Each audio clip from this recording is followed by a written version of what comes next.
Bueno, en mi caso yo voy a tratar sobre todo lo que tiene que ver con las potenciales modificaciones tributarias que se nos vienen a partir del 2019, aunque yo diría también algunas aplicables a partir ya del 2018, dependiendo obviamente de la velocidad y de las normas con las que efectivamente contemos a partir aproximadamente del mes de agosto o septiembre.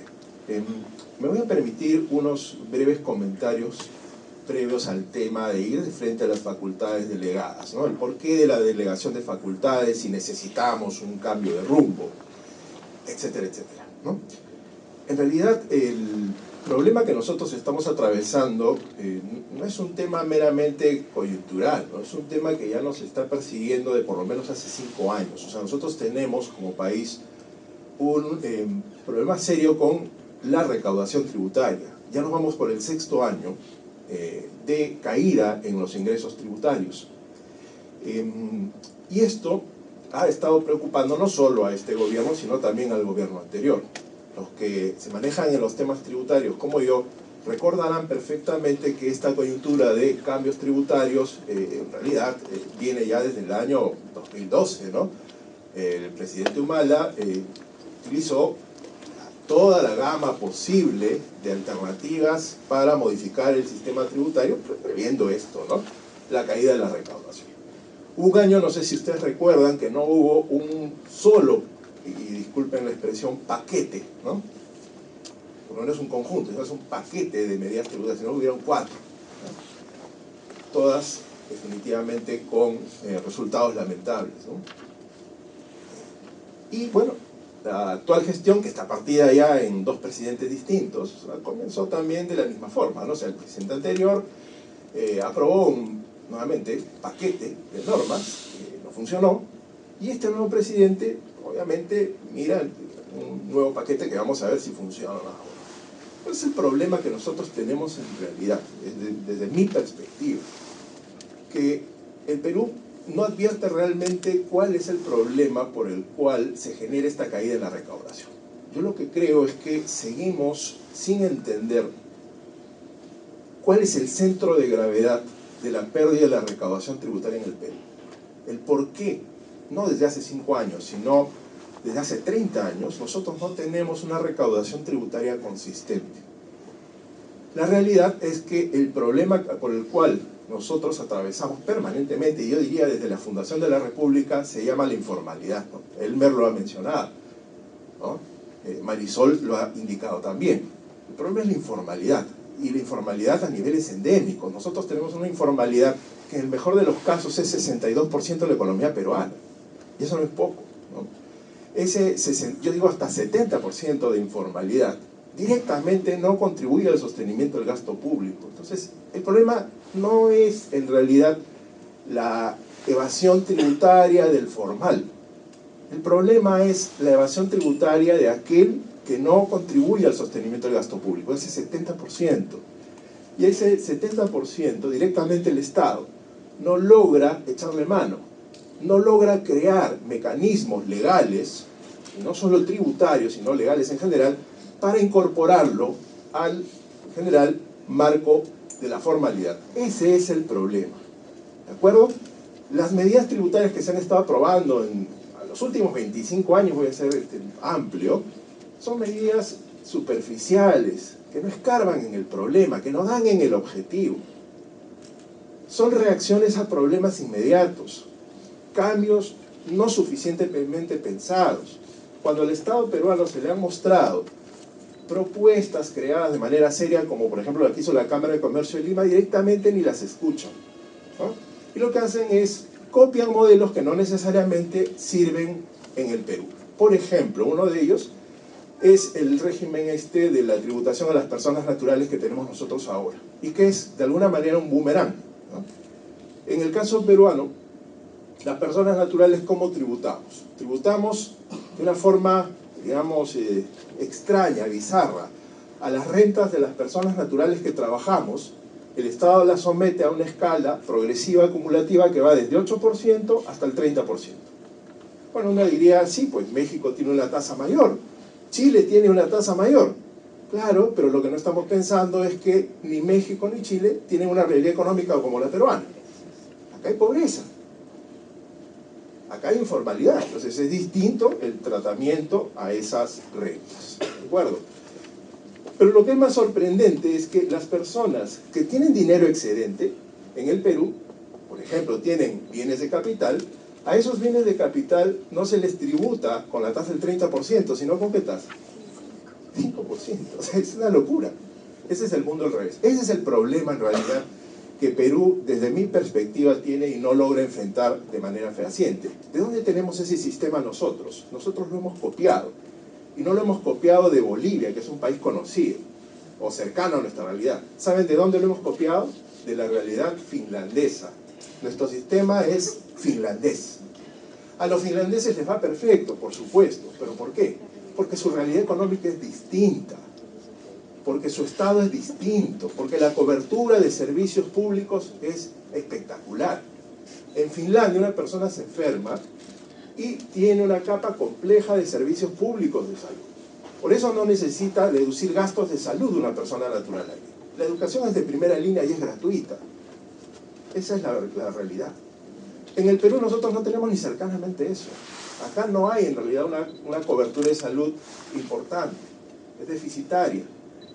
Y encima las personas naturales ni siquiera podemos deducir gastos por ese concepto. O sea, esa es la realidad. Ese es el problema, una falta de visión. Copiamos cosas que no necesariamente funcionan, ¿no? Es como que ahora, disculpen que cambia el fútbol, ¿no? Se nos va a Gareca, que es casi lo más probable, y querramos traer al entrenador pues, de Dinamarca, ¿no? Que no va a funcionar, ¿no? Definitivamente. ¿Saben lo que tenemos que hacer? Mirar por primera vez cuál es nuestro problema y tratar de buscar las soluciones a ese problema nosotros mismos. Pasando ya al tema de perspectivas de lo que es el paquete tributario que se nos viene. Yo veo con gran preocupación, la verdad les digo, qué van a aprobar los señores del Ministerio de Economía y Finanzas, porque no veo que haya un trabajo serio previo. Yo lo que veo es que básicamente estamos actuando sobre la base de reacciones. Y eso lo vamos a ver precisamente con qué se les aprobó a estos señores que pidieron las facultades delegadas. Para comenzar, tema 1, y esto lo enseña en la universidad, y es hasta patológico también. En un país, ¿quién tiene la potestad de crear tributos? ¿Quién crea en un país los tributos?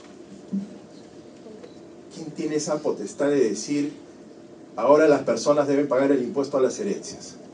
Sí, me dicen el Estado, pero ¿qué parte del Estado? Es el Congreso. Sin embargo, en el Perú eso nunca ocurre, o casi nunca, ¿no? Quien ejerce la potestad tributaria es quien no debería ejercerla, es el Ejecutivo, ¿ya? Y llegamos a niveles patológicos que nuestras principales leyes, ¿de acuerdo? Nuestros principales impuestos tienen el nombre de ley cuando en realidad no han sido aprobados por leyes. Por ejemplo, la ley del impuesto a la renta. ¿Qué número de ley es? Es el decreto legislativo 774. O sea, un decreto legislativo que se cree ley. ¿De acuerdo? Entonces, esta patología está ahí clara. Lo que ha pasado es que el Poder Ejecutivo nuevamente pide facultades al Congreso, ¿no? Y ahí está. El Congreso le ha dado 60 días de plazo para legislar. Pero le ha puesto una serie de candados. Obviamente estamos viviendo una situación bastante convulsionada en la cual el Congreso no quiere ser partícipe tampoco de problemas sociales. Entonces, ante la iniciativa de comenzar pues a quitar exoneraciones, a potencialmente crear nuevos impuestos, a tocar la renta a las personas naturales, ¿qué ha hecho el Congreso? Le ha dicho, yo te doy las facultades, pero no me elimines exoneraciones, no me crees nuevos tributos, no te metas con las CITES de las personas naturales y no me eleves las tasas de los impuestos. Básicamente ha atado un poco de manos al Ejecutivo. Pero también saben qué, lo que está haciendo en ese caso el Congreso es cuidando también su propia piel, ¿no es cierto? Porque sabe perfectamente que si el Ejecutivo en la desesperación toca alguno de estos elementos, obviamente entra en problemas serios con el pueblo. Bueno, yo para esta exposición quería tener realmente un poco más de materia concreta. A estas alturas esperaba yo cuando me invita que ya esté publicado algo, o sea que al menos los proyectos estén circulando. No sé si ustedes lo saben, pero normalmente hay un mercado negro en materia tributaria, ¿no? Que los proyectos a veces comienzan a circular y uno se puede dar cuenta de qué es más o menos lo que están aprobando por de dónde va la mano. Dicho sea de paso, creo que esto no necesitaría ser así. El Estado, cuando pretende hacer un gran cambio, ¿qué debería hacer?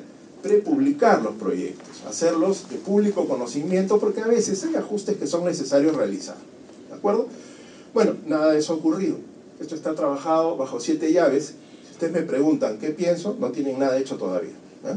Son todos rumores, cosas que van saliendo en la prensa.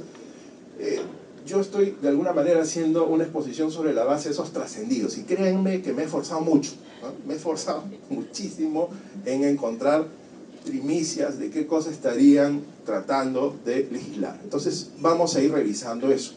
Bueno, muchas de estas cosas ya, inclusive de estos posibles cambios, han trascendido, ¿no? Gestión, por ejemplo, ha ido poco a poco, a cuentagotas, mencionando en qué podría ir el tema, por dónde podría ir el rumbo de los cambios. Veamos el impuesto a la renta. A ver, la primera línea, que la pongo por importancia, esto no es un trascendido, pero digamos, periodístico, pero sí me lo ha dicho alguien del propio Estado, es que hay una seria preocupación respecto a la relación entre la contabilidad y el derecho tributario, en concreto el impuesto a la renta. Hay un gran lío. ¿Qué se entiende por devengado?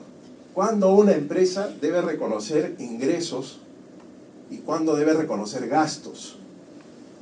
Las empresas que están en el régimen general, inclusive también en las que están en el régimen MIPE, obviamente basan, aunque a muchos les duele reconocer esto, la determinación del impuesto en la contabilidad. Y la contabilidad tiene una serie de normas. Las normas internacionales de información financiera, sobre las cuales los estados financieros y la contabilidad misma se construyen. Y uno de esos pilares es el reconocimiento de ingresos y gastos, ¿no? Históricamente, el reconocimiento de ingresos y gastos ha estado básicamente sentado en la antigua NIC 18, el marco conceptual, la NIC 2, ¿no? Y por ahí alguna norma más desordenada que indicaba en casos específicos cómo una empresa debía reconocer ingresos, ¿ya? Pero esta norma está cambiando a lo que es hoy la NIF 15, ¿no? Que debió haber entrado en vigencia este año. Pero sin embargo, por presiones de tipo tributario, el Consejo Normativo de Contabilidad lo que hizo fue posponer un año más, o dos, uno, ¿no? Un año más la entrada en vigencia de esta NIF, cuyo propósito obviamente es financiero y no tributario.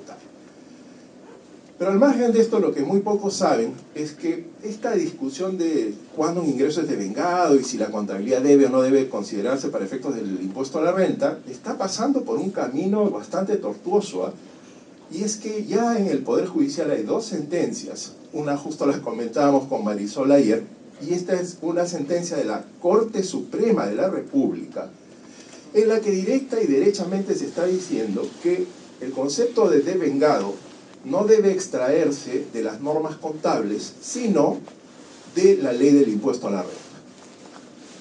Bueno, si alguien revisa la ley del impuesto a la renta al revés y al derecho, no va a encontrar por ningún lado el concepto de devengado. Pero la Corte Suprema de la República lo ha encontrado. Es impresionante y da miedo, honestamente. ¿Qué es lo que dice? Yo he tenido que leer 4 veces la sentencia para entenderla. Dicen, ok, hay un concepto de percibido. No lo hay, ¿eh? Pero dice, el concepto de percibido significa que percibido es todo aquello que ingresa pues al patrimonio del empresario del sujeto, ¿ya? Eso es percibido. Pero ¿qué es devengado? Todo lo demás. Y ese es el concepto. Yo les juro que eso están diciendo. No es una broma. Entonces, pero la parte preocupante, ya es bastante preocupante, es, bueno, y en términos generales no hay que apelar a la contabilidad para interpretar o dar construcción de sentido a una norma tributaria. Ya lo han dicho antes los señores de la 7ª Sala de la Corte Superior de Lima, también este año, diciendo que cuando interpretemos interés en el artículo 41 que habla del costo del activo, no tenemos que ir a la NIC 37, sino, no sé, a la doctrina o a lo que sea, menos a la contabilidad. Esto es serio. Esto es muy serio. No es serio nomás, porque imagínense las disparidades y problemas que va a generar esta posición si la aplicamos no solo al devengado, sino en general, a toda la base sobre la cual se construye el impuesto a la renta. Quienes vamos a tener trabajo si esto prospera, como nosotros, lógico, pero eso no es, yo soy, sobre todo, me quito el gorro de tributarista que debería estar saltando en un pie, y me pongo el de peruano. Esto no es bueno para las empresas, porque esto definitivamente va a generar un caos. Y uno de los temas que está siendo objeto de meditaciones es ese. O sea, ¿qué tal si a la ley del impuesto a la renta le ponemos un concepto de qué es devengado?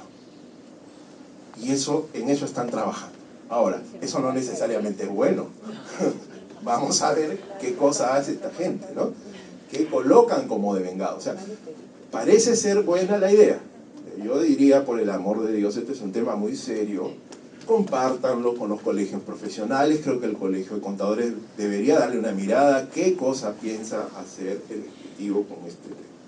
Pero es casi una realidad que van a colocar un concepto de devengado. O sea, a partir de ahora habría un devengado tributario y un devengado contable. Bueno, que Dios nos ampare, ¿no? Otra de las modificaciones, y esto tiene que ver ya con cómo logramos más recaudación, ¿no? Dice, hay que limitar gastos a las empresas, obviamente del régimen general, bueno, del MIPE también. El Estado piensa que la caída de la recaudación tiene que ver con que las empresas están haciendo algo para pagar menos tributos. Ok, no creo que ese sea realmente el gran problema, pero vamos, deben haber algunos. ¿Cómo pretenden solucionar esto? Dice, bueno, la deducción de gastos por vehículos. Bueno, pero esos gastos ya están limitados, no sé si ustedes recuerdan, o sea, no es que una empresa puede deducir gastos libremente por vehículo. O sea, para comenzar, tiene que haber, número uno, causalidad, ¿no? Una serie de formalidades, acreditar que el vehículo se usa en la generación de ingresos y todo. Y si el vehículo es de administración o dirección, inclusive tiene una serie de limitaciones adicionales. Hasta hay una tabla que no puede ser más de 5, inclusive el valor del vehículo también ahora no puede superar las 30 UITs, una serie de cosas. Bueno, parece que eso no es suficiente, ¿no? Dicen, eso es demasiado, hay que colocarle más límites. Y ya no veo por dónde más límites, ¿no? Pero imagínense, si le ponen límites, qué gran ahorro tributario se va a generar ahí el contribuyente con este tipo de gastos. Qué gran recaudación tributaria puede obtener el Estado de con este tipo de medidas. Honestamente, si esa es una medida importante para el Estado, me preocupa, ¿no? Mucho ahorro ahí no se obtiene, mucho ingreso tampoco creo que se vaya a tener, y más bien, ¿saben qué es eso? Caldo de cultivo para discusiones. Ese es el problema. Luego, gastos de representación. Esta es otra de las medidas. Dice, bueno, hoy una empresa puede deducir gastos de representación. Hasta ahí tiene lógica. Pero para los gastos de representación, bueno, todos acá saben perfectamente que también hay límites. No es que se pueden deducir al 100%. Pues ahora el límite, ¿saben por dónde iría? El límite sería el siguiente. Solo se pueden incurrir en gastos de representación de lunes a viernes. O sea, sábados y domingos, no, porque no es día laborable. Dios mío. Honestamente, si esa es una medida para generar incremento en la recaudación, yo me preocupo, ¿eh? O sea, ¿por qué? ¿Qué notan ustedes atrás de esto? Yo les voy a decir qué noto yo. Falta de ideas. No se les ocurre más que esto, ¿no? Es preocupante, ¿no? Eso es lo que yo he visto. Ajustes al régimen MIPE es otra de las medidas. Bueno, aleluya, o sea, en realidad creo que concibieron muy mal el régimen MIPE, ¿no? Un error grande, ¿no? ¿Por qué? Pensaron que al crear el régimen MIPE, una gran cantidad de contribuyentes informales iba a sumarse a este régimen. Pues no pasó eso en lo absoluto. No creo que haya habido siquiera una mínima migración del informal al MIPE. Lo que ha ocurrido, más bien, es que los que ya eran formales han pasado al régimen del general al MIPE. Yo hice un comentario en una conferencia que habían pasado y había esto, exacto, lo que les estoy diciendo ahora. Y un día en la noche me llama mi socio, Jorge Picón, y me dice, Jorge, el ministro de Economía está comentando en Canal N tu opinión. ¿Okay? Prendo la televisión y en efecto el ministro decía que hay un tributarista que equivocadamente está diciendo que los contribuyentes del MIPE han pasado al régimen, perdón, al revés, ¿no? Que los contribuyentes del régimen general han pasado al MIPE. Eso no es así. Nosotros los hemos cambiado. Ok, efectivamente, no sé qué es peor, ¿no? Es impresionante. ¿Qué es lo que yo haría con el régimen MIPE? La verdad, tiene que volverse, desandarse esto, ¿no? No funciona. Estamos perdiendo recaudación. Yo creo que la gente del régimen MIPE no va a estar tan incómoda. Más bien, estuvieron sorprendidos que de pronto el Estado les dé esta tasa más baja. Tampoco que es el gran ahorro, ¿no? Porque es un tramo pequeño, pero bueno, volvamos por el amor de Dios al régimen general y pensemos en un régimen que realmente funcione para la microempresa. Este no funciona. Este no funciona. O sea, se tiene que crear algo, ¿saben qué? No solo tributario. El tema de la informalidad no se resuelve con medidas tributarias. Esto creo que mucha gente ya lo ha dicho inclusive, ¿no? Se necesita un paquete más completo de medidas. Yo lo que creo es que se necesita que el Estado entienda la realidad del informal, se siente con el informal y diga, ¿cómo hago para que este informal, digamos, compare su situación de informalidad con un, digamos, régimen completo nuevo que yo le voy a dar, tributario, laboral, comercial, cambiario, lo que sea, que suponga una ventaja empresarial para él? El secreto creo que es ese. El secreto está, ¿saben dónde? En la economía. Un informal es un empresario. ¿Cuánto gana siendo informal? 100. ¿Cómo hago para que decida ser formal? Necesitas obviamente tener una mayor utilidad. Ahora, decirlo es fácil, hacerlo es complejo, pero para eso se necesita tiempo, se necesita comenzar a trabajar, ¿no? Por lo pronto, ¿qué haría yo? Por lo pronto lo que yo haría es, en este caso, reducir formalidades, hacer la tributación más sencilla.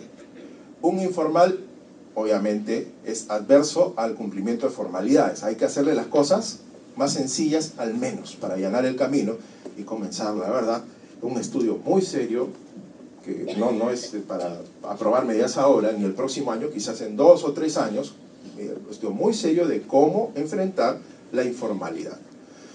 Es un tema, digamos, que nos debe dejar pensando mucho tiempo y el Estado debe trabajar en eso. Sí.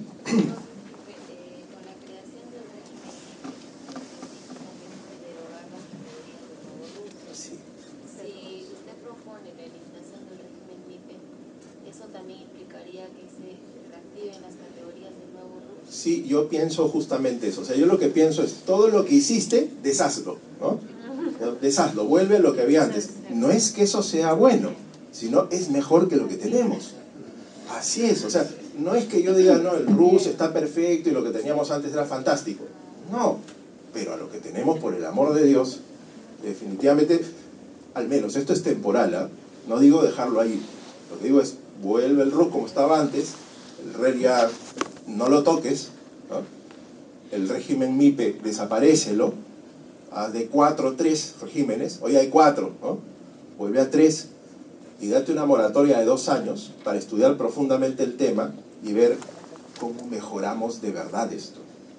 ¿Algo más? Sí. Realizando una investigación hallé que en otros países, por ejemplo en el caso de Margaret Thatcher, sí,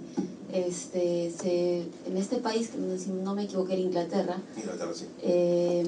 habían sufrido también igual un tema de crisis, ¿no? Y muchos pensaron, o sea, los desempleados, que porque las empresas habían pasado por crisis económica, decidieron pues mandar a muchos trabajadores a sus casas, ¿no? Entonces muchos pensaron que la informalidad se iba a incrementar en ese país, pero no se dio así. ¿Cuál fue la respuesta en esa investigación? La presencia del Estado. Entonces yo creo que mucho de que si se vuelve a reactivar esas categorías del nuevo RUS, vayan acompañadas respecto de ello, ¿no? De la presencia del Estado.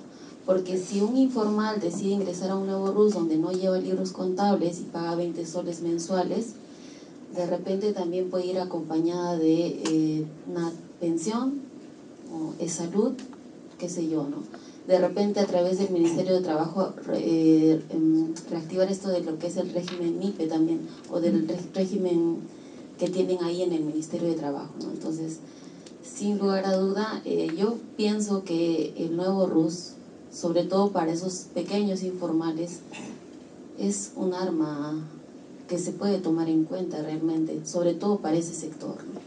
Sí, yo pienso de alguna manera que es un buen pie de apoyo, ¿no? Que debe ser mejorado. Ya lo he dicho, las medidas no solo son tributarias, tienen que ser más completas. Y no solo tributarias y laborales, ¿no? Sino en general, ¿no? Regulatorias, cambiarias, de acceso al mercado. O sea, se tiene que dejar de copiar. O sea, por ejemplo, Inglaterra con Perú no son realidades semejantes, ¿no? O sea, los ingleses han pasado por situaciones muy complejas y sin embargo hay gente que se ha mantenido unida, ¿no? A los ingleses, no sé si lo saben ustedes, le debemos el impuesto a la renta. Ellos son los creadores del impuesto a la renta.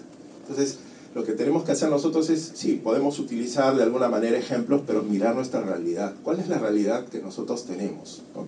¿Cuál es la situación económica, coyuntural, cultural? Entonces, de una vez, dejemos de copiar, ¿no? Y comencemos a tratar de hacer nosotros mismos nuestra propia fórmula de solución. Yo creo que se puede. Y sí, efectivamente el RUS es un buen inicio, ¿no? Yo creo que sí. Bueno, eso con el tema. Ahora, deducciones a personas naturales. Bueno, este ha sido un tema álgido, ¿no? Lo comentó justamente también Elmer Cuba, ¿no? El anterior ministro de Economía cometió un error en realidad político al expresar, no sé si mal o bien, pues no se entendió exactamente qué quería hacer con este tema de tocar la deducción del mínimo vital, ¿ya? Entonces esto generó obviamente una preocupación en un país donde la pobreza obviamente llega a niveles de extremos como el Perú. ¿Qué es lo que yo entiendo que van a hacer? Según, digamos, la información que yo he rescatado. Las 7 UITs de mínimo vital no se tocan, ya se mantienen, ¿ya? Lo que está en duda es si el tramo de 3 UITs se va a mantener, o lo van a ampliar un poco más, o lo van a liberar. Son 3 posibilidades.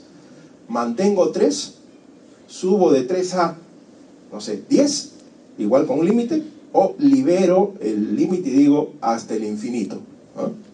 Primer tema. Y segundo tema es, ¿qué gastos van a ser considerados como deducibles para las personas naturales por encima de los 7? Esas son las dos grandes líneas por las que se está trabajando. ¿Qué es lo que yo creo que van a hacer?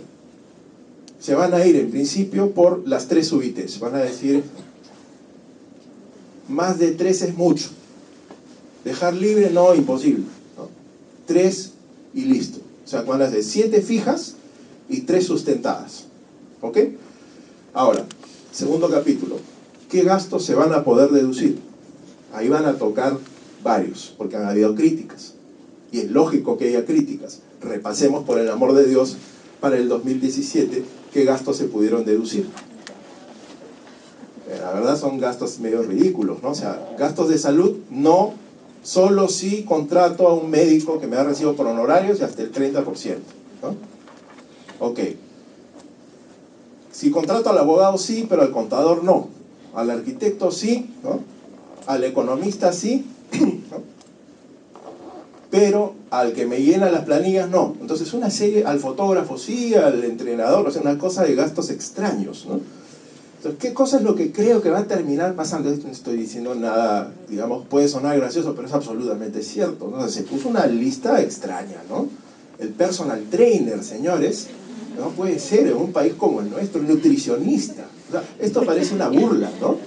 No estoy bromeando, o sea, si uno lee la resolución del decreto supremo, perdón, el nutricionista, gasto deducible para una persona natural, pero no la educación, no la salud. ¿Cómo va a ser? Es imposible esto, impresionante. Por ahí va la mano. Según lo que entiendo es que van a permitir al menos, o están explorando, la posibilidad de deducir gastos en educación y en salud. No sé si más, creo que ahí se cierra, en este caso, el capítulo, ¿ya? ¿Qué pienso yo de la deducción de estos gastos? Si son buenos o malos. Sí, bueno, yo discrepo ahí de lo que señaló Elmer, en el sentido de que esto no funciona y es mejor tener el 5% sobre la base del monto bruto, menos 7 UITs y ya está. No, nosotros no somos Finlandia, señores, ¿eh? Es sumamente injusto que a una persona natural en el Perú que trabaja y que obviamente no tiene los mayores ingresos, no se le permita la deducción de gastos. Es por un tema de justicia, es por un tema de moral. No es posible, o sea, no podemos aceptar esta realidad. Si nosotros ponemos a una persona natural que trabaja y gana 100.000 soles y la comparamos con una empresa pequeña que tiene 100.000 soles de ingreso, ¿cuál de las dos paga más impuestos? La persona natural. No puede ser posible. O sea, eso no puede ser posible, esto está trastocado. Sí, reconozco que en el Perú la gente que está en planilla, bueno, no supera a las justas 1 millón de personas, ¿de acuerdo? Podemos ser una élite los que estamos en planillas, pero sin perjuicio de ello, eso no es razón suficiente para obligar a las personas naturales a tributar sobre montos que en realidad no son la real renta. ¿Qué cosa es renta, señores? Renta es ingresos menos egresos, o sea, solo si hay plusvalía. Y en el Perú las personas su regulación y administración. Yo soy profesor de maestría en 2 universidades en IGB y la verdad, yo mismo no entiendo a qué se refieren con esto, soy franco. Y he tratado de averiguar qué es lo que pretenden modificar y hasta ahora no hay una señal clara. El IGB es un impuesto que está funcionando bastante bien. La regulación yo creo que no es el problema. ¿Por dónde van los problemas en el IGB? Básicamente los problemas tienen que ver con interpretaciones, no con la regulación, y con el tema del cumplimiento de formalidades. Ese es el asunto. Y eso no se va a solucionar con cambios en la ley. Eso se soluciona con cambios de criterio interpretativo. Modificaciones al spot, ¿no? Al sistema de detracciones. Acá sí lo que se está indicando es que se va a atender uno de los clamores populares, ¿no? Y es este famoso ingreso en recaudación. O sea, las causales de ingreso en recaudación. Que hoy en día, literalmente, una empresa estornuda, ya, ingreso en recaudación, ¿no? Entonces, eso, la verdad, es absurdo, injusto, ¿no? Yo tengo una serie de críticas adicionales, la voy a dar rápidamente ahora. El Tribunal Constitucional ha dicho que el spot no supone una obligación tributaria. Yo estoy totalmente de acuerdo con ello. Pero si no supone una obligación tributaria, a mí me sorprende cómo algo que no es una obligación tributaria puede generar sanciones tributarias, ¿no? Y encima más graves que las tributarias, ¿no? Es espectacular. O sea, eso, ¿saben qué? No tiene una respuesta. O mejor dicho, sí la tiene. Y es que ese tipo de cobros es absolutamente contrario a la Constitución, contrario a derecho. Bueno, el régimen, sin embargo, funciona porque es dinero estabilizado para pagar tributos. Lo que van a hacer es flexibilizar un poco esto del ingreso en recaudación a los efectos de que las causales no sean tan drásticas e injustas. Pero el sistema lo vamos a tener, ¿ok? ¿Qué es lo que esperamos pase? Que el Estado temporalmente va monitoreando los, digamos, sectores de la economía donde hay incumplimiento tributario y ahí es donde activa el spot. Cambia, quita, pone, sube, ¿no? Es un poco el tema. Ustedes saben que esto básicamente del sistema de detracciones fue creado como un mecanismo de control a los sectores donde no se estaba pagando el IGB, donde el contribuyente evadía. ¿Ya? Entonces, es a lo que debería volver, ¿no? Hoy está un poquito generalizado, ¿no? Si nosotros le damos una mirada, pareciera ser que todo tiene detracciones, cuando en realidad el sistema solo debería aplicarse en los sectores donde realmente se ve que hay un problema de recaudación. Pero bueno. Modificaciones al Código Tributario, ya para ir acabando. En el Código Tributario, como ustedes saben, básicamente hay normas de procedimiento, ¿no? Entonces, una de ellas es que se está pretendiendo implementar procedimientos más eficientes, o sea, con menos etapas, más sencillos, menos burocráticos, ¿no? Parece, por ese lado, que el tema tiene también que ver con el uso de la tecnología. Ya, el Código Tributario ya poco a poco ha ido incorporando normas que permiten notificaciones electrónicas, ¿no? El uso de la tecnología de manera eficiente. Parece ser que ahora inclusive lo que están pretendiendo es, y me parece muy bien, que el Código Tributario permita que los propios recursos se presenten y canalicen en procedimientos absolutamente computarizados, o sea, ya sin necesidad de presentarlos vía una mesa de parte y con papel. O sea, hacerlos absolutamente electrónicos. Bueno, muy bien, eso efectivamente debería ser así, ¿no? Ajustes a la administración tributaria, tribunal fiscal y procuraduría, ¿no? Es un target bien amplio. Lo que tengo conocimiento yo es que una de las cosas que se pretenden ajustar allí, uno de los elementos que se pretenden ajustar, es la eficiencia en la resolución de conflictos. En el caso de SUNAT, yo diría que SUNAT está bastante rápida, expeditiva en el manejo de sus pasivos tributarios. Vale decir, no tiene grandes casos, digamos, grandes demoras en los casos. Se está demorando un promedio de 9 meses en resolver casos, y eso está bastante bien. Antes demoraba 4, 5, 6 años, ¿no? Por ahí yo creo que no va el tema. El cambio, creo yo, va más bien a nivel del tribunal fiscal. El tribunal fiscal está con pasivos importantes, ¿no? Hay casos en los que todavía no resuelve y ya vamos por el año 10. A 10 años para resolver una controversia, ¿no? Y esto tiene que ver con una cantidad de procesos que han estado llegando al tribunal, y el tribunal no se está dando abasto en resolverlos. Las razones pueden ser varias. Una de ellas es que hay muchos procesos que vienen de municipalidades, y eso tiene atormentado al tribunal fiscal por la cantidad de procesos que están llegando. Entonces, uno de los cambios podría ser efectivamente estructurar el tribunal fiscal de una manera distinta. ¿Cómo? Todavía no sé. Yo les voy a poner algunos ejemplos. El año pasado, yo fui invitado a un congreso en Bolivia que organizan los tribunales fiscales de la región. Me sorprendió que me inviten, ¿no? Porque yo no soy miembro del tribunal fiscal, o sea, todos eran jueces, miembros del tribunal. Pero luego caí en cuenta, por un comentario que me hizo el presidente del tribunal fiscal boliviano, de por qué me habían invitado. Porque había un rumor de que yo iba a ser el presidente del tribunal fiscal peruano, entonces pensaba que estaba por asumir, ¿no? Y me invitaron a mí. Entonces yo dije, bueno, sí, el tema quedaba ahí, ¿no? No voy a asumir todavía, mentira. Hubo conversaciones, pero no pasó de eso. Pero igual me han invitado este año por si acaso otra vez también. Sí, es verdad. Pero el año pasado fue interesante porque pude compartir la realidad de los tribunales fiscales, o de varios de los tribunales fiscales de la región. El que me sorprendió fue Bolivia. Envidia sana, les cuento. En Bolivia resulta que reclamación y apelación se manejan a nivel del tribunal fiscal. Ellos le llaman la autoridad de impugnación tributaria. O sea, no es como acá, que la reclamación se interpone y la resuelve la administración tributaria que nos ha emitido el acto de terminación o multa. No, allá no es así.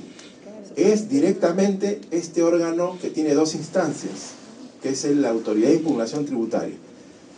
Tema interesante que la autoridad tiene no una sede como el Tribunal Fiscal en Lima, o en La Paz, ¿no? En este caso, sino tiene sedes descentralizadas, o sea, tiene varias, con lo cual atienden la primera instancia en varias regiones. Y luego hay una instancia de apelación, que efectivamente la ve un órgano un poco más, obviamente, competente. Y resulta que ambas instancias les está tomando menos de un año en ser resueltas. Me sorprendió eso.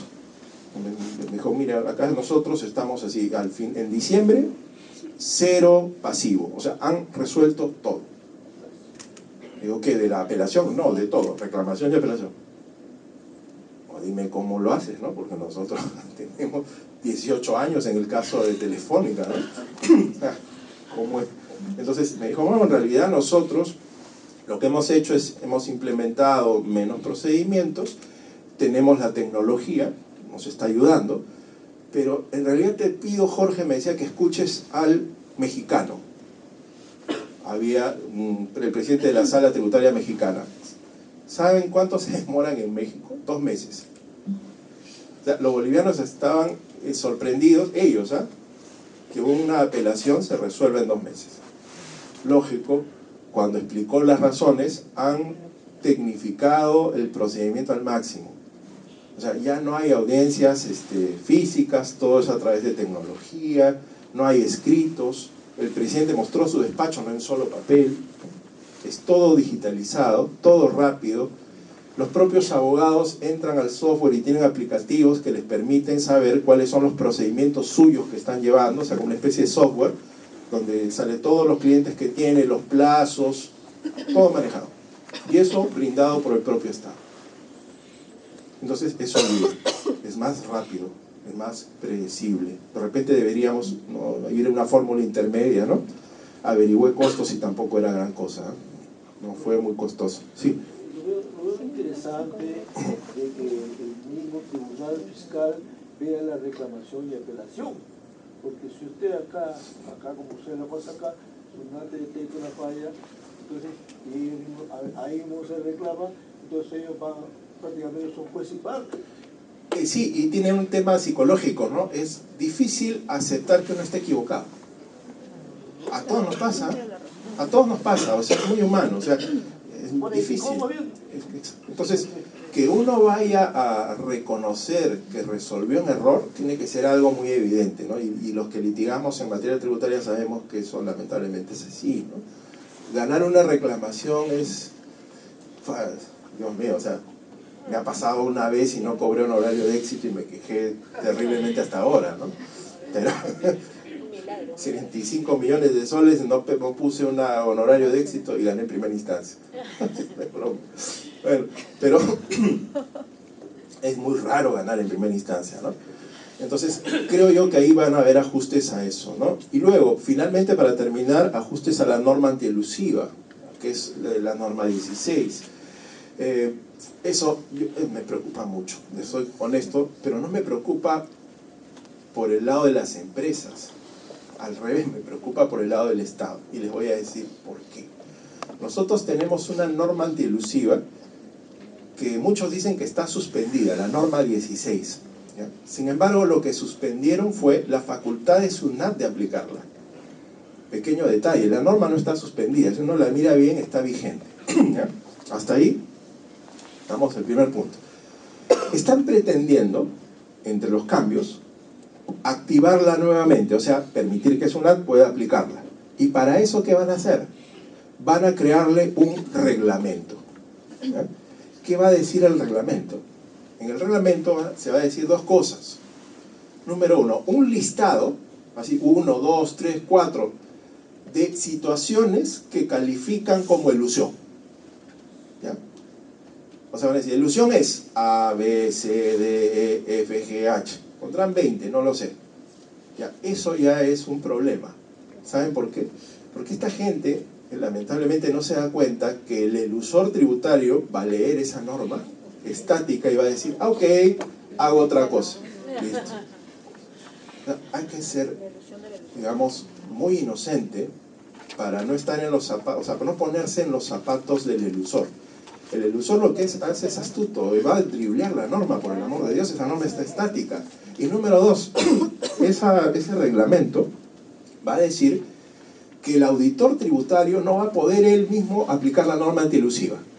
Que lo que va a hacer es, en la interna, una vez que detecte un supuesto dentro de ese catálogo, se le va a entregar el expediente a una comisión interna de la SUNAT, creada por sabe Dios quiénes, y esta comisión va a decidir si sí o si no aplica el tema de elusión. ¿No les parece ya burocrático? Para comenzar, burocrático.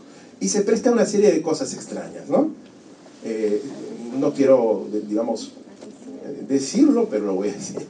Se puede prestar, obviamente, a manejos extraños, por decirlo menos, en detrimento del país, ojo, ¿eh? Eso no me gusta nada. Ahora, lo siguiente, al minuto siguiente que este reglamento se apruebe, los abogados que están asesorando a gente que hace elusión van a saltar de felicidad.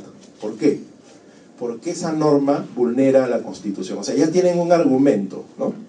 ¿Cuál es el argumento? Vulneración al principio de reserva de ley. ¿Eh?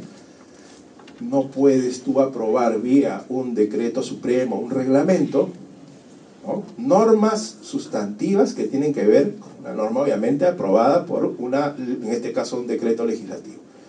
Esa es una vulneración que se les ha avisado a los señores del MEF no apruebes el reglamento, no lo apruebes, y ya lo están aprobando.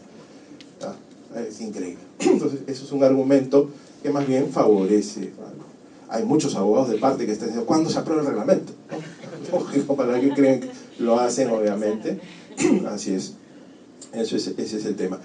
Más bien, lo que sí me gusta es lo otro, ¿no? Que dentro del conjunto de medidas se está pensando en hacer una actualización al sistema tributario, no solo al código tributario, sino a las normas del impuesto a la renta, fundamentalmente, y del IGB, de manera residual, para adoptar medidas que vienen del famoso Plan BEPS.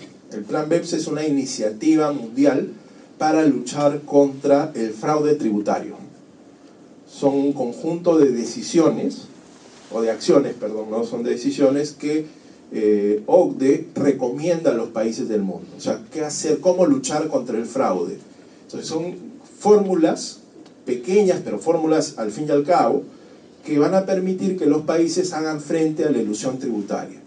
Una de esas es la acción 12, que entiendo sería una que están evaluando colocar. ¿Qué es la acción 12? Y con esto acabo mi presentación. La acción 12 de BEPS indica a los países incorporar una declaración jurada que deben presentar los contribuyentes sobre los planeamientos tributarios que han hecho. ¿Ya? O sea, si aprueban esta norma, los contribuyentes, luego de presentar la DJ anual del impuesto a la renta, tendrían que presentar una segunda declaración, indicando, el año 2000, en este caso 18, realicé el siguiente o los siguientes planeamientos tributarios. Y el planeamiento se tiene que describir con pelos y señales, es decir, qué hice, cómo hice, cuánto ahorré, en qué impuesto, y sobre todo, dato clave, quién fue mi asesor tributario. Exacto. Indicación con RUC, teléfono y todo. No es broma. ¿Qué se busca con esto? Que la administración tributaria reciba esa declaración, analice el planeamiento y diga si el planeamiento es válido o se trata de un planeamiento tributario agresivo o elusivo. Si es de este segundo tipo, la administración tributaria va a dar 30 días de plazo para que el contribuyente regularice el impuesto ahorrado. ¿Ya? ¿Qué pasa si el contribuyente no regulariza? Ahí la situación se pone de manera, se cambia de color. Delito tributario, exacto. Es eso. O sea, si no presentas la declaración o no rectificas, entonces vamos a entender que lo que tú has hecho es un fraude tributario. ¿Qué creen que va a pasar con esto? Los abogados tributaristas van a cuidar muchísimo los planeamientos tributarios que recomiendan, porque van a poner su firma, porque obviamente el que pone su firma en algo que es delito va también como un cómplice, ¿no? Entonces, esa es una medida dura, ¿ya? Pero ¿saben qué? En el fondo funciona, porque va a permitir un autocontrol interno de las empresas. Los asesores tributarios van a pensar mucho y sofisticar obviamente sus actuaciones para que lo que los contribuyentes hagan sea estrictamente apegado a la ley. Parece que eso es lo que están también... Sí. Parece que, no, el planeamiento también indica de que si como consecuencia de ese planeamiento tributario se ha dejado de pagar impuestos, el representante legal asume con su patrimonio. También, efectivamente. También, efectivamente. O sea, el representante legal definitivamente es responsable solidario, ¿no? Ese es el otro tema a tener en cuenta, que no es menor también, ¿no? Así es.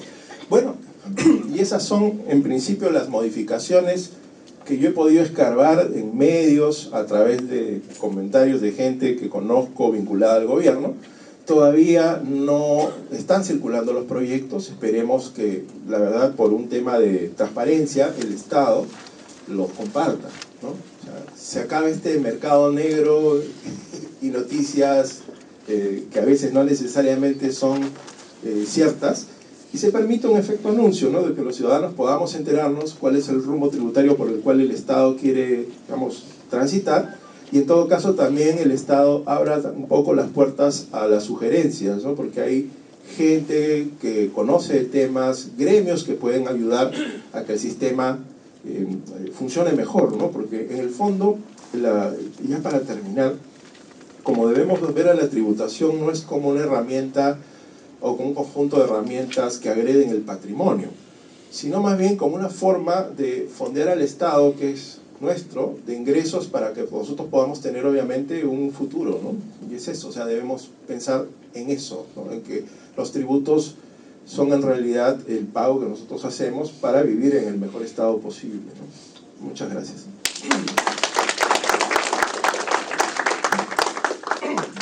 Bien, mientras van preparando sus preguntas, yo le hago dos a nuestro expositor. En línea de la propuesta que nos has hecho respecto a las personas naturales, la cual comparto, que debemos de pagar sobre nuestras rentas realmente ganadas y no con 7 OITs o deducciones presuntas o fictas, encajaría bien la fórmula si es que los gastos se documentarían con comprobante de pago electrónico.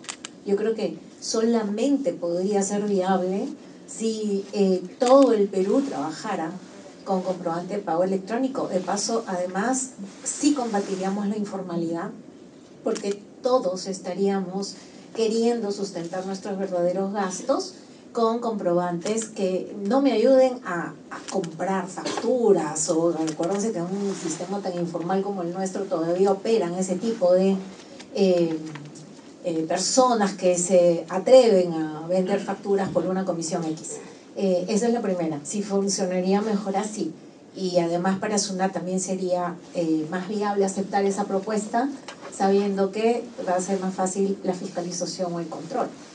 Y lo segundo es, en este tema de las normas antielusivas, hay algo que ha preocupado muchísimo a nuestros clientes, y es que Gestión publicó, como dices, algunos avances, y por ahí vamos enterándonos de qué proyectos tiene el Ejecutivo respecto del combatir o la lista esta de las normas antielusivas. Se ha indicado que no se aceptarán o no se permitirán las operaciones de personas naturales accionistas con sus empresas, relacionadas con sus empresas vinculadas, respecto de rentas de primera y segunda categoría, que todos sabemos pagan 5%. Pero esto lo han hecho muchas empresas no porque quieran pagar menos impuestos, sino porque además la persona jurídica llamada empresa es distinta de mi persona natural. Y si yo soy propietaria de este local y voy a poner una empresa, ¿por qué me tendrían que prohibir o discutir que yo se la alquile a mi empresa? Eso como punto. Y podría, si se llegara a dar y si se pusiera en esa lista, podría partir de la premisa la empresa de sustentar que esa operación es real y no se hizo artificiosamente ni nada para dar pie al tema elusión. Perfecto, comienzo con creo que la segunda pregunta y luego la primera. A ver, con la segunda pregunta, en efecto he escuchado que hay todo un tema con relación a los alquileres y a las rentas de primera y segunda categoría en general, ¿no? En principio esto ha ido evolucionando, ¿eh? Entre el accionista y la empresa. No es que lo quieran prohibir, sino quieren elevar la tasa del impuesto a la renta de 5 a 30. O sea, como para hacer que ya el ahorro tributario no tenga sentido. ¿Ok? Entonces, en un primer momento, la información que he tenido es analizaron eso. Pero luego alguien les dijo, ¿y qué pasa si estas personas, en lugar de ser ellas, utilizan a un testaferro? Lógico, ¿no? O sea, la persona que cree esto decía, bueno, ahora lo que voy a hacer es genero el mismo gasto, pero a través de una interpósita persona y mantengo el 5. Entonces el Estado ha dicho, bueno, entonces saben que no va a quedar otra que subir 30 a todos. O sea, 30% es una posibilidad aplicable en general a las rentas de primera y segunda categoría. Están evaluando eso, ¿no? Pero están limitados a no subir tasas, ¿de acuerdo? Y yo no sé cómo van a solucionar el tema, ¿no? No sé cómo solucionar el tema porque el Congreso les ha dicho que ellos no pueden subir las tasas. Entonces, a veces por ahí pueden hacer alguna interpretación, no estoy subiendo tasas, le estoy redistribuyendo, ¿no? O sea, en otras palabras podrían decir, la tasa de 30 la tienen las personas naturales. O sea, con lo cual yo no es que estoy subiendo la tasa del impuesto a la renta, sino a la que tenía 5, ahora la subo a 30. No sé, o sea, podría ser una interpretación, no les extrañe que por ahí vaya el tema, pero están caminando por ese lado. Yo he visto inclusive opiniones en medios sobre el tema de efectivamente que cuando una empresa deduce como gasto el arrendamiento que le ha facturado a alguien con 5%, tendría una deducción ficta, dice, ¿no?, de 25%. No, para nada, o sea, es una equivocación, no sé quién ha dado esa opinión, pero es equivocada. En realidad no se trata de ninguna deducción ficta, o sea, en este caso la empresa deduce el gasto real. La diferencia está dada por las tasas, ¿no? La tasa del impuesto a la renta de las empresas es 29.5, mientras la de la persona natural es 5. Y si son vinculados, obviamente ahí va a haber un beneficio, ¿no?, sin duda alguna. Lo que el Estado debería pensar es en el impacto que supondría subir la tasa en general de 5 a 30. ¿Qué pasaría si suben únicamente de 5 a 30 los vinculados? Saben que ahí podría haber también alegaciones de violación al principio de igualdad, ¿no? Estoy pensando rápido, ¿no? Tranquilamente van a decir eso. O sea, es un problema, definitivamente, ¿no? Es un problema serio, no sé, vamos a ver cómo termina, pero es verdad que por ahí están caminando, ¿no? Ahora, el segundo punto, o más bien la primera pregunta que me hiciste, ¿no? O sea, personas naturales con deducción de gastos. Bueno, si no son comprobantes electrónicos, realmente estaríamos en un problema serio. Yo ahí sí te doy toda la razón. Si estuviéramos en Inglaterra, todos cumplen, ¿eh? Acá no, acá la gente lo que va a hacer probablemente es ceder a la tentación de conseguir documentos falsos y es un fracaso. No, por ahí no. Pero esto nos hace pensar también en la realidad del Perú. Si mantenemos el tema de que solo se puedan deducir con documentos electrónicos, es fácil para los que estamos en el Perú, perdón, en Lima. Lima es el Perú, yo sé, para algunos, ¿no? Pero ¿qué pasa cuando la persona vive en una zona donde la tecnología pues, es escasa o inexistente? Les pongo un ejemplo rápido, ¿no? Esto de las liquidaciones de compra electrónicas. Un cliente mío me decía, bueno, estoy en un serio problema porque yo compro lana de alpaca a ganaderos informales, con los cuales uso liquidaciones de compra. Pero resulta que ahora voy a tener serios problemas porque la liquidación de compra la tengo que emitir en el lugar donde yo compro la liquidación. ¿Cuál es el problema? O sea, ¿emites desde ahí? No, me dice, es que en Pampa Galeras, ¿no?, no hay cobertura de internet. O sea, ¿cómo yo voy a emitir desde Pampa Galeras una liquidación de compra? O sea, no estamos hablando de la persona natural, sino de la empresa. Bueno, no sé, hemos estado hablando con contratar un equipo satelital, imagínense. Entonces, la realidad, lamentablemente, nos lleva a que la tecnología no da la cobertura suficiente. Si una empresa tiene problemas, imagínense una persona natural. Hasta sería injusto, ¿no?, que una persona natural que vive en una ciudad, un pueblo, donde no tenga acceso, no pueda deducir este tipo de gastos. Es que es una realidad que lamentablemente tenemos que pensar en solucionar rápidamente, ¿no? Pero saben que al margen de eso yo creo que de todas maneras hay que hacerlo. ¿Alguna pregunta? Sí, acá adelante. Y doctor, felicitarle por su brillante posición. Lo que ya estamos años en la profesión, usted también recordará, ya hace años atrás, como si 15 años, se venía diciendo que deducción de 7 UIT es muy poco por persona natural. Se hablaba en esos tiempos de que podría ser 10 o 12, pero lamentablemente, soy contador público, nosotros no teníamos representantes en el Congreso que hable por nosotros. Ya, mi pregunta viene, ¿por qué tantos requisitos, tantas cosas para que nos den 3 UIT más? ¿Por qué no es de frente 10 UIT y mucho? Esa es mi pregunta uno. La otra, ¿por qué te tiene que dar un límite tributario a un auto que se pasa a 30 UIT? ¿Eso no es anticonstitucional? No lo veo, que por el hecho de que pase 30 UIT, ya para efectos tributarios no te gasto nada. Gracias por su respuesta. Sí, en efecto. Yo, para comenzar, hice un estudio de dónde salen las 7 UITs, ¿no? Porque todos repiten como un mantra, ¿no? 7 UITs, pero ¿de dónde, no? Y la verdad no hay una explicación, sino que a alguien se le ocurrió que 7 UIT representaba lo que más o menos en el año, no sé, 90, una persona requería para subsistir durante un año. A ver, yo quisiera que una persona del Estado trate de vivir durante un año con 7 UITs. A ver si puede. O sea, de verdad, honestamente, no tiene ningún sustento. 7, 7.5, 8, no. En realidad, esa cifra debería ser actualizada con estudios económicos. Que la verdad, no sé a qué cifra llegaremos. Está bien, o sea, es bueno tener un monto, ¿no? Un límite, pero tiene que estar actualizado. Número 1. Y número 2, a las personas naturales se les debe permitir deducir gastos.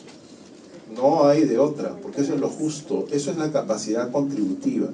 Nosotros no estamos en una realidad, ya quisiera que en 400 años estemos pues en una realidad donde todo el mundo viva, ¿no?, con excesos económicos, pero la verdad es que hay pobreza, señores. Y yo creo que si el Estado pierde un poco en la recaudación permitiendo la deducción de gastos, está bien invertido si es en los ciudadanos peruanos. Sí, tenía una pregunta. Sí. ¿Alguien más tenía una pregunta? Ah, sí, ahí. Sí.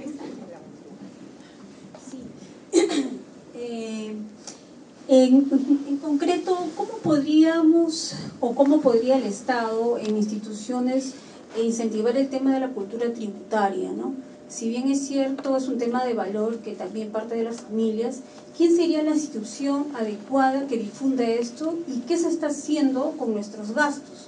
Que eso de alguna manera, de hecho que no había una implicancia en la recaudación, pero sí de alguna manera en la población unas ganas o promover la tributación, ¿no? Sí, sí. Yo creo que el tema de cultura tributaria nos corresponde a todos. El Estado definitivamente tiene que hacer su papel, ¿no? O sea, el Estado tiene que ser el primero que dé el ejemplo de qué hago con el dinero que yo recaudo, porque esa es la observación que los ciudadanos tenemos, ¿no? O sea, cuando alguien es compelido a pagar impuestos, inmediatamente lo que uno escucha de esa persona es: pero si el Estado gasta dinero en coimas o en malas obras, ¿no? Entonces, ¿para qué pago mis impuestos? Entonces, lo que tiene que hacer el Estado es dar el ejemplo, ¿no? Es comenzar a ser más transparente con eso, más cuidadoso con el tema también de qué hace con el gasto público. Lo siguiente es que el Estado tiene que tener también una política de difusión de los tributos, ¿no? O sea, cursos a los cuales inclusive al ciudadano, bueno, a los escolares se les enseñe en materias específicas qué significa el pago de tributos, ¿no? Que no es poca cosa, ¿no? En realidad es parte importante de lo que es la nacionalidad, como ocurre en países como Estados Unidos, que los ciudadanos tienen, obviamente, así como valoran a su país por lo que es, consideran que el pagar tributos es un deber patriótico, que eso nosotros nos falta interiorizarlo, ¿no? Nosotros nos sentimos orgullosos de nuestro pasado incaico, de la comida, pero no de pagar tributos, ¿no? O sea, cuando uno dice vamos a pagar tributos, la gente sonríe como diciendo no, más bien uno debería decir yo pago tributos. Un poco lo que decía Elmer, que yo siempre he pensado, o sea, a las personas nosotros las tenemos que empoderar, hacer que todos paguen, aunque sea un poco, pero paguen. 1 sol, 2 soles, no importa, pero paga algo para que sientas que efectivamente lo que tú estás haciendo es contribuir con tu país. Aunque parezca no importante, esto es trascendental, porque es hasta psicológico. Es el efecto de que yo estoy pagando y es mi país. Acá hay mucha gente que no